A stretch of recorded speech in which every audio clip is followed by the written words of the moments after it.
Evening brew tubers, happy homebrew Wednesday. Just a quick update from me tonight. I'll show some footage in a little bit, but kegged up the Red Rye IPA tonight. Absolutely fantastic beer. I'm absolutely loving it. I've adjusted this recipe to include a little bit more rye. I've gone for 15% rye instead of 10, which I was running previously.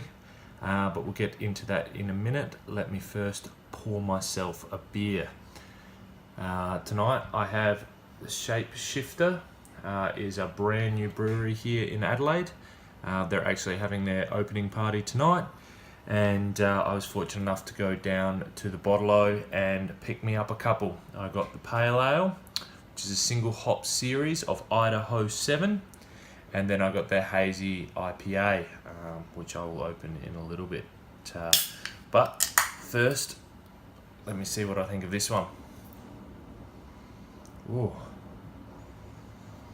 Beautiful, beautiful smell, beautiful aroma. Let me get it into the glass.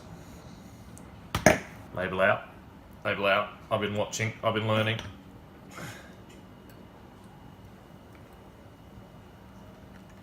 Probably too aggressive on the pour. Yeah, definitely too aggressive on the pour. Pour all the beers I like, not on camera. Throw it on a camera, I'm useless.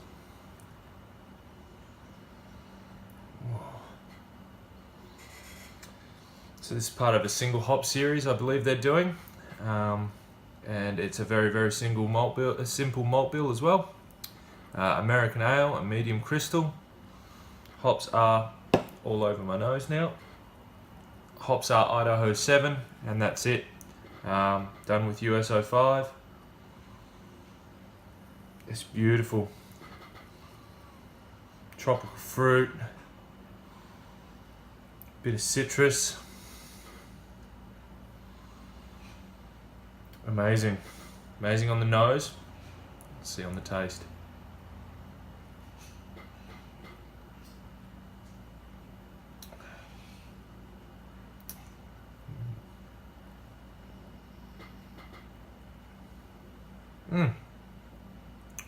Exactly the same on the taste as the nose. What we're getting a little bit at the back end is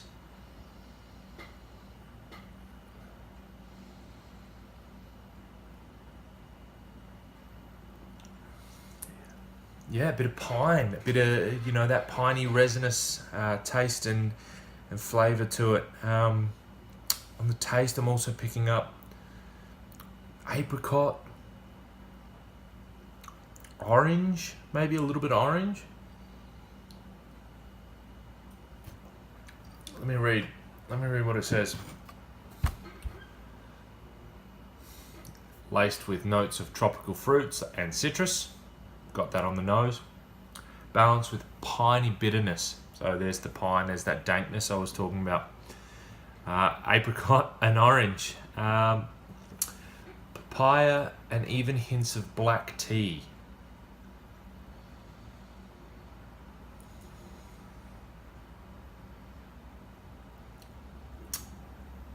Now I don't taste that, but that might just be that I have a super underdeveloped palate and I'm working on it. So we'll get there. But beautiful beer, not a bad one to start out with. So congratulations to the Shapeshifter guys.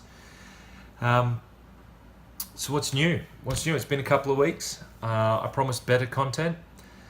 We'll find out if it's better. I may have lied, I may not have, but here we are. So I've put together my Red Rye IPA, 6.2%, thrown in the kegs, as you will have seen at the start of this video. They've gone into the fridge to condition for a little while. It's absolutely where I want it. Beautiful pine notes, citrus notes on the front end, and a bit of that rye spice on the nose. As soon as it hits the palate, it's balanced. It's not overly bitter, and that rye really, really shines at 15%. Really, really glad I've upped it. I did a 50 litre batch, 2 packs of US-05 for the yeast. Cleaned it right up in a week. Let me find the recipe real quick. I will cut the waiting period, trust me. So hops in this, sorry for the delay. We're looking at Chinook at 60. We're looking at Cascade, Citra and Simcoe at 20 grams of each.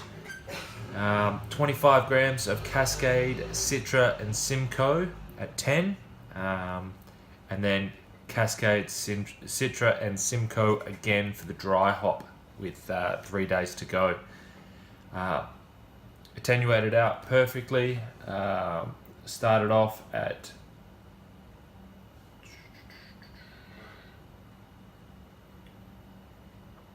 what did we start off at?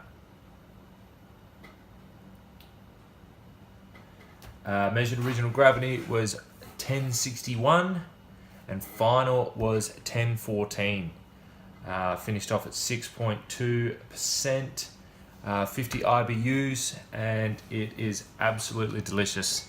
I'm hoping one day before too long to get into beer swaps, but for right now, I'm going to drink it all myself. I will do a tasting video at some point when it's fully carved up and all rested and looking good. I'll get that up, but there is a sneak peek coming up here or here, maybe right in the middle because I haven't figured out the program I'm using yet. But anyways, yeah, done. It's in the keg, which means it's time to brew again. It's going to be a while before I brew again. I'm working on that new kit you saw in my last video, and it's a slow burn. Unfortunately, I was hoping to get it done a little bit quicker than I am now, but we're getting there. I'll take a couple of videos and talk you through my control panel. Well, I'm back, but you're not here to see me. You're here to see this thing. Let's have a look. So I am doing a craft beer pie. I've done my research online and I've tried to do it the best way possible. Now, what I have here is an old computer case that my brother has kindly donated. It's got a nice front on it. That plastic will come off. I'm just not game enough to take it off yet. Alright, if we remove that cover, let's have a look at the insides. So, let me walk you through what I've got here. 5 solid state relays.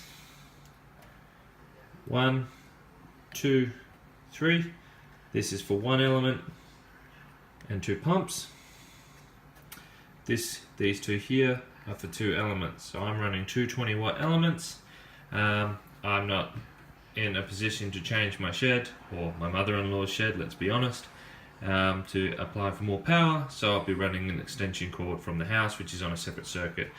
So the one from the house will run the 2 elements. The one in the shed will run the 1 element and the 2 pumps. So we've worked it all out with all the wires. Like I said, it's a craft beer pie, so it runs on the Raspberry Pi, which will sit in there. And these cords are for the temperature probes, which will run off these 3. They run on, let me grab that, these hold.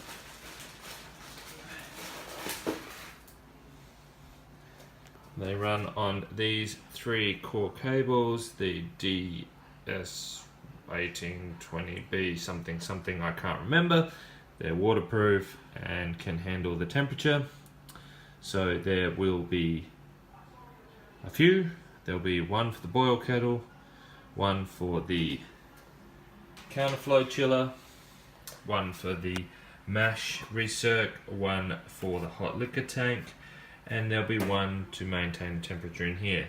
You probably saw there's a nice big computer fan on it, so we're hoping to push a little bit of that air around and keep it nice and cool.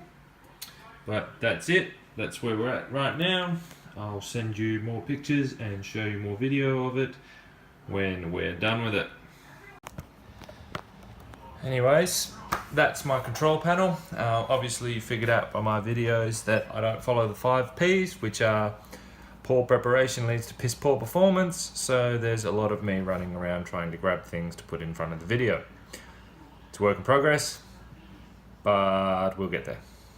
Alright, time for one more beer and then I think I'm done waffling. Probably. 1 second.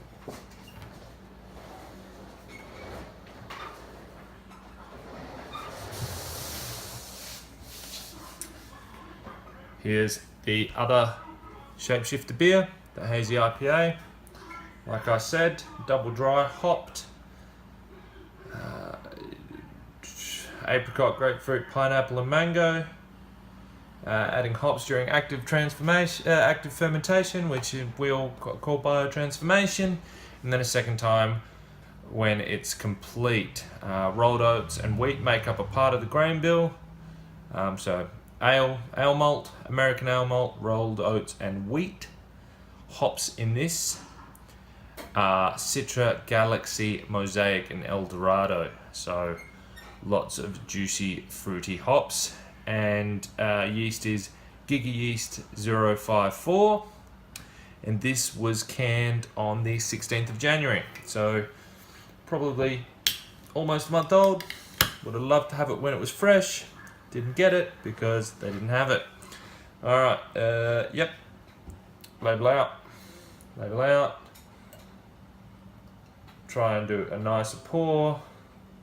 Oh, look at that. No performance issue this time. Oh, yes, look at that.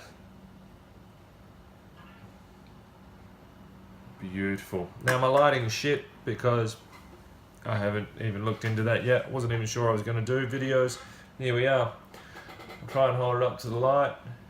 Beautiful golden straw colour. Let's get in on it. Wow, pineapple.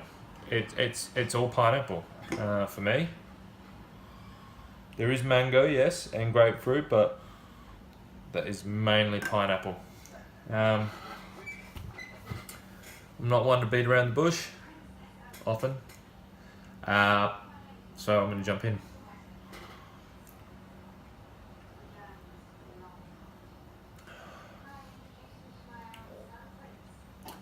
Not bad.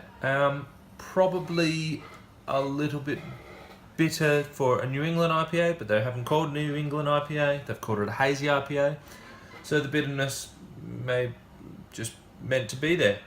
6.6% ABV and an undetermined amount of IBUs, which depending on who you talk to or what videos you watch, like Genus Brewing, IBUs are a lie.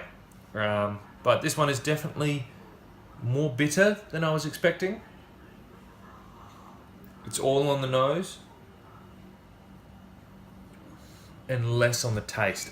Still a great beer, really, really delicious, but probably a bit bitter for my liking. And it's like that grapefruit pith, like that pithy bitterness, which I probably wasn't expecting out of this one. But it's pretty good. I mean, if I served something like this to some mates, I'd be happy. I think I would be happy. I've tried my hand at making a hazy IPA. It was less hazy, but absolutely delicious in the flavour. So I think I'm going to try it again. Once I've got my kit set up, I'm going to try it again, I think. But this is not what I was expecting.